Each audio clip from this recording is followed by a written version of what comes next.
Je me trouve actuellement sur place à l'Amitié, village du Nord, tout près de Rivière-du-Rempart. Ici, près de cet arrêt d'autobus, le 8 mars 2010, aux alentours de 16h, Ryan Brett a été violemment percuté par un van. Après cet accident, Ryan est devenu complètement paralysé. Depuis 6 ans, sa famille lutte toujours pour que la compagnie d'assurance du van le dédommage, l'affaire étant toujours en cours. C'est un dossier exclusif de Top FM et Top TV qui va démontrer le calvaire que vit quotidiennement cette famille et la terrible injustice qu'elle fait face.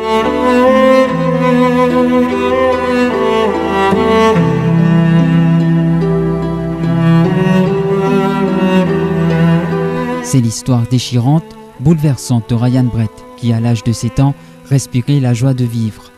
Les mots ne suffisent pas pour décrire la peine, le calvaire que vit quotidiennement cette famille depuis le 8 mars 2010. Date fatidique, en rentrant de l'école, à sa descente de l'autobus, Ryan se fait renverser par un van près d'un arrêt d'autobus à l'Amitié. Suite à cet accident, il devient complètement paralysé. Il est devenu complètement dépendant, il ne peut plus ni parler, ni voir. Depuis plus de 6 ans, la famille du jeune adolescent, aujourd'hui âgé de 13 ans, attend toujours à ce qu'il soit dédommagé par la compagnie d'assurance du van, la Swan. La mère de Ryan, Sheila Brett, revient sur ce 8 mars 2010 et sur l'incident qui a bouleversé le train de vie de cette famille, avec un coup du destin qui a tout basculé. Quand matin, bonnet, il mettait dans ce van à l'école, mais il fait la journée bien dans l'école. Mais tantôt, il est à l'école, il est à la toilette. En son temps toilette, c'est mon camarade j'ai dit, tu vas finir quitte toi. Tu vas faire caler là. Là, j'ai pas fait non, il faut prendre un bus. Il prend un bus, il parle sur la maison. Il dit, je prends un bus, je parle à la maison. Là, il vient, il Marseille, il a le bus stop. Il prend ce bus, il vient à la case. Ici, quand il descend le bus stop, mais un van, je ne sais pas connaître, il peut doubler. Il prend Ryan, il a allé, il fait porter là. Il tape avec les enfants là, il a allé même. Mais dans la bande, il arrête, il cause avec lui, tout ça. Mais il prend les enfants, il amène à l'hôpital. Mais moi, je ne pas connais. Moi, dans la case, je fais un van, je fais un. Mais je me galopé, je viens de moi comme ça. Les enfants, ils font un accident. Là, je fais un transport, je viens de moi. Rentre là, rentre ce transport là, aller à l'hôpital, je dis moi, c'est là, je ne pas besoin de c'est là. Nous aller après, si besoin d'aide, je vais venir chercher. Là, aller à l'hôpital, je trouve Ryan, le troller avec un paquet d'appareils. Bouge Ryan, je dis Ryan. Là, je dis moi comme ça, pas bouger madame, bouge enfant de comment? Pas bouger. À la suite de cet accident, la santé de Ryan se détériore, mais le pire reste à venir, soit quand le médecin annonce la mauvaise nouvelle à sa mère. Le cerveau de Ryan est atteint, trop endommagé, et ainsi, il se retrouve condamné à vie, étant complètement paralysé. Le docteur dit nous pas besoin causer avec nous, dit nous pas besoin aux enfants ils sont aussi dans coma mais c'est pas besoin causer avec vous. Le dit docteur oui. Déjà aux enfants pas pour retourner comme avant. Parce que ce accident est bien grave, il y a un coup direct de cerveau. Et le docteur dit nous là moi dis docteur ben qui fait on peut dire moi déjà les enfants là ils pas pareil. Ce cerveau est trop endommagé. Mais Ryan là comment vous trouvez là chez Lily là il n'est pas trouvé, il n'est pas causé, il n'est pas capable de marcher. Mais c'est vraiment, il juste bouger pareil comme un petit bébé comme ça. Pas plus. Même il n'est pas capable de crier moi aussi. Même les fins, s'il n'est pas capable de dire qu'il est faim. Mais que s'est-il exactement passé le 8 mars 2010 ? Quelles sont les circonstances de l'accident ? Pour tenter de faire la lumière sur ce qui s'est passé, nous sommes partis sur le lieu de l'accident, c'est-à-dire à l'Amitié sur la route principale, près de l'arrêt d'autobus. Selon la mère de Ryan, l'accident a survenu entre 15 et 16 heures. À sa descente du bus, Ryan aurait été balayé par un van alors qu'il se trouverait sur le trottoir sur le côté gauche de la route. Toutefois, selon les dires de Sheila Brett, le chauffeur a déclaré qu'il a percuté le petit garçon quand ce dernier traversait la route. Ce qui, comme nous le montrent nos images, semble être invraisemblable. Fait important, Ryan habite du même côté de la route où il est descendu de l'autobus et aurait en toute logique emprunté le trottoir pour regagner son domicile. Il est ainsi plus qu'improbable qu'il aurait traversé la route, ce qui suscite ainsi de sérieux doutes sur la version du chauffeur. Selon la mère de Ryan, quelques témoins oculaires de l'accident, qui n'ont cependant pas voulu témoigner en cours, lui ont affirmé que le van a percuté Ryan sur le trottoir. En 2010, là, ici, c'est China Bistop. Astea qui banna fin recul Bistop là, un petit peu à l'arrière. Mais en 2010, Bistop Chila. Mais quand on fait la fin descendre au Bistop, mais moi, je suis pas là. Mais il y a des gens qui sont là. Qui tout ça, on fait là, quand on descend dans le bus. Ils trouvaient comment aller descendre dans le bus. Comment on transport là, ils viennent taper. Mais moi, je ne pas trouver. Mais des gens qui trouvent là, je paye à la cour, je paye à mes affaires pour aller venir à la cour, je peux aller venir témoin. Mais seulement je dis moi un peu en gros qu'ils enfants descendent dans le bus, là au bus stop là. Mais à cette heure, Sophia, peut dire comme ça, mes enfants traversent le chemin. Comment là, on peut trouver actuellement là, bus stop là, il est là. Les enfants là descendent au bus stop là. C'est sa même direction qu'ils viennent prendre pour aller chez moi, en bas là. Sa direction là, même ces enfants là besoin marcher pour les gagner nous la case. Ben pour traverser mais l'autre côté là-bas il y a bois. Ben les enfants là quand ils traversent ces mains là, qui lui faut faire de bois. Pas tu n'as habitant, puis dans la case du bon, puis n'a rien là-bas, tu bois même. Pas tu besoin traverser mais les petits besoin continuer sur la route là même. Ils viennent tout droit, ils viennent chez nous. Faut pas tu là d'aller là, mais tu n'as pas du monde qui trouve. Je trouve les enfants là sur le trottoir. Mais sauf là, il n'a pas accepté de dire aux enfants de traverser. Mais je là, fin moi un peu en gros, mais je peux payer. Je ne peux pas les gagner, ça fait la police, je ne peux pas les venir la cour, je ne peux pas les témoins. Je peux moi un peu comme ça, mais aux enfants fin descendre dans le bus. Mais ça van qui tu peux venir là, tu peux doubler. Mais il n'y a pas de chemin pour doubler. Quand il est sur le trottoir, c'est là qu'il prend aux enfants d'aller. Depuis cet accident, c'est une bataille acharnée que mène cette famille quotidiennement. Depuis 6 ans, les va-et-vient en cours de justice pour le dédommagement de Ryan se succèdent, mais toujours pas de lumière au bout du tunnel. Le jugement aurait dû être rendu en mars dernier, mais un coup du sort s'abat sur cette famille. Sheila raconte son calvaire. Et cela, il reste roulé même pendant 6 ans, aller venir la cour, mais la cour peut faire ce coup, aller même, mais c'est bon. Que la police tient fini. Depuis novembre, le 10 novembre, j'ai fini de dire que la police finit en mars pour un jugement.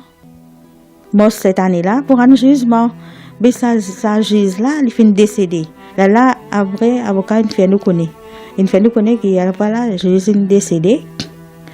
Mais pas pour un jugement parce que le juge est décédé, à ça, vous avez l'autre juge qui peut prendre la caisse là. Mais là, aujourd'hui, nous dans la cour, nous avons une précréation la cour qui pour un juge là, il a accepté pour répondre à la caisse là. Mais mon papa connaît ça le juge là quand il pour prendre la caisse là, c'est pas combien de temps il pour continuer à mener sa caisse là, combien de temps mon pas connaît. C'est pas lui pour retourner à zéro, mais ça mon pas connaît, mon pas dire là. Mon pas connaît qui se décision quand juge là, mais en tous les cas nous peut bien rire avec ça. Il veut bien régner, il veut bien souffrir. En attendant que Ryan puisse éventuellement bénéficier d'un quelconque dédommagement, sa famille se retrouve presque à la rue. Le jeune adolescent a besoin d'un traitement spécial pour survivre et il ne bénéficie qu'actuellement que d'une aide sociale de 3700 roupies, somme qui inclut le Carer's Allowance de sa mère, selon les dires des autorités. Ryan ne bénéficie pas d'une pension d'invalide, car il n'a pas 15 ans. On est invalide ou pas, l'âge importe peu. En voilà une autre injustice du système qui devrait interpeller la ministre de la Sécurité sociale. Ajoutez à cela, l'état de santé du père, James Brett, la soixantaine, ne lui permet pas de travailler. C'est pas plus facile pour nous, vu que son papa il y a une pensionnaire, mon papa qui travaille, mon papa besoin occupe Ryan matin jusqu'au soir. Nous sommes tous seuls tombés lever Ryan et là mon locataire de mon case, mon papa propriétaire de mon case. Là, comment on trouve la case, comment il y a un panier percé, il coulait partout. Là, on a des démission dans la case là. Mais il faut des gens qui peuvent aider nous. Moi, franchement, des gens qui peuvent donner nous un petit vivre, comment dire, un petit commission pour ici, un petit ça c'est dire, un petit guidilé, un petit de céréales pour ces enfants-là. Et ces enfants-là, se nourriture, n'est pas pareil. Ils ne mangent pas pareil comme un enfant normal. Ils ont besoin de légumes tous les jours. Ils ont besoin de frites pour craser. Toutes ces affaires de blender. Ils mangent toutes ces affaires pirées. Ils ne mangent pas de gros. Ils ne mangent pas du riz carré pareil comme nous. Oui. Ils prennent ce lait, ce céréales, de biberon, pareil comme un petit bébé. Oui, depuis escasté, non, rien. Pas encore gagné l'assurance, pas encore gagné rien. Il faut dire que ma dette finit un jugement là. Pas gagné aucun dédommagement, non, rien. Parce que faut dire un jugement. Là qui pour dédommagement, les enfants là. Mais il y en a beaucoup de dépenses, c'est ça qui se pape comprend. C'est ça qui me trouvait qui est injuste. Il gagne 3007 aides sociales.